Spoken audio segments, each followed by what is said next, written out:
Magandang umaga sa lahat. Nagpa-piping po tayo sa ating lababo yan. Simple lang ginawa natin. Yan. Yung drain para magamit na po yung ano. Tapos yan po nililinyan po namin. Yung matapos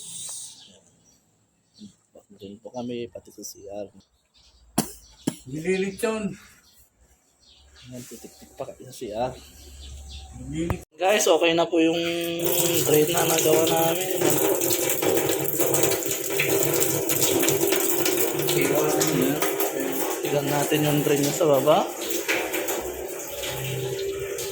Yan, ito na po, nakakabit na po. Yan. Kabit na po siya. 100 siya. Yan. Diba yung tiniktikan namin, yan tiniktikan ko kanina.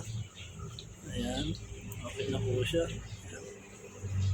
Tapos dito sa banyo nagtiktik din ako, ayan. Okay na po siya. Ayan, silisan na lang natin sa ayan. Ayan, maraming salamat at huwag niyo kalimutan mag-subscribe, share at pindutin ang notification bell. Maraming salamat and God bless.